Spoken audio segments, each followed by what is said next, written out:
रात के 2 बज रहे थे। सब सो रहे थे। तभी अचानक किचन से आवाज आई। किचन में कोई था? थोड़ी ही देर में मिठाई का डिब्बा खाली। ये चोरी थी या कुछ और? रात के 2 बज रहे हैं। पूरे घर में अंधेरा और सन्नाटा है। सब घर वाले गहरी नींद में हैं। तभी अचानक किचन से चम्मच गिरने की आवाज आती है।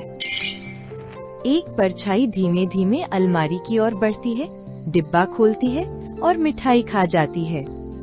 आवाज से मीना दीदी की नींद खुलती है। किचन में कौन है?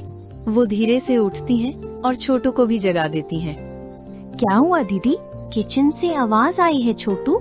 दीदी कहीं भूत तो नहीं? चल चुपचाप देखते हैं। मीना दीदी और छोटू टॉर्च जलाकर किचन में जाते हैं। छोटू लाइट ऑन करता है तो पता चलता है कि मिठाई का डिब्बा खाली है।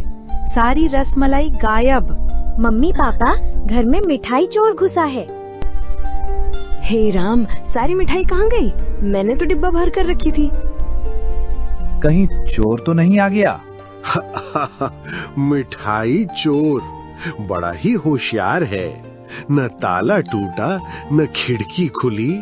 लगता है ये कोई अंदर का ही काम है। जासूसी करनी पड़ेगी। मीना दीदी घर में सबसे पूछताछ शुरू करती है। मैं तो पूरी रात सोया था और मुझे डर भी बहुत लगता है आधी रात को। मैंने तो बस सपना देखा कि मैं रसगुल्ला खा रहा हूँ, पर वो तो सपना था ना। मुझे क्यों देख रहे हो? मैं तो अपने घर पर था। मीना दीदी को शक होता है, लेकिन सबके पास कोई ना कोई बहाना है। छोटू को याद आता है कल रात दादाजी ने कहा था कि मीठा खाए बिना नींद नहीं आती। वो चुपचाप मीना को इशारा करता है और दोनों दादाजी के कमरे में जाते हैं। छोटू को दादाजी के कमरे में रसमलाई का एक छोटा सा टुकड़ा दिखता है। तभी दादाजी वहाँ आते हैं। अरे बच्चों, तुम दोनों यहाँ क्या कर रहे हो?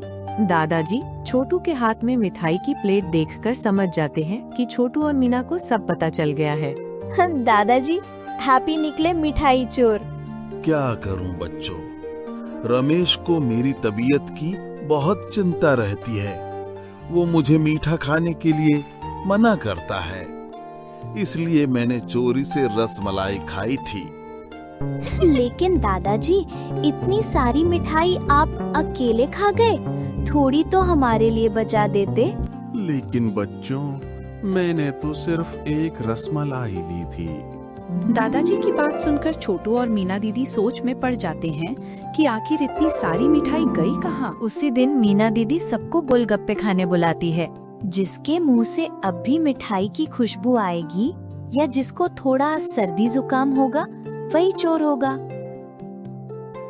सभी बच्चे गोलगप्पे खाते हैं, पर बबलू को खाने से पहले ही छींक आती है। बस ये रही सच्चाई। बबलू के मुंह से तो कल की मिठाई की खुशबू आ रही है। बबलू घबरा जाता है। नहीं, मैंने बस थोड़ी सी खाई थी। बबलू, पूरा सच बताओ। मैं चुपके से खिड़की से आया था, क्योंकि आंटी के हाथ से बनी मिठाई की खुशबू इतनी ज्यादा थी कि मैं खुद को रोक नहीं पाया। तू हमारे घर चोरी करने आया था? लेकिन एक बात बताओ, इतनी सारी मिठाइयाँ तुम अकेले कैसे खा गए? आंटी, रसमलाई मेरी फेवरेट है। रसमलाई खाने में मेरी बराबरी कोई नहीं कर सकता। चलो अच्छा हुआ। इतनी मिठाई खाने के बाद तो बबलू का कड़वा मन भी मीठा हो गया होगा। बेटा बबलू हमसे मिठाई मांग लेता तो हम ही दे देते। चोरी नहीं करनी चाहिए। सॉरी अंकल, अगली बार जरूर मांग लूंगा। इस बार माफ किया, लेकिन अगली बार सीसीटीवी लग रहा है। चलो आज फिर से मिठाई बनाते हैं, लेकिन इस बार हम सब मिलकर खाएंगे।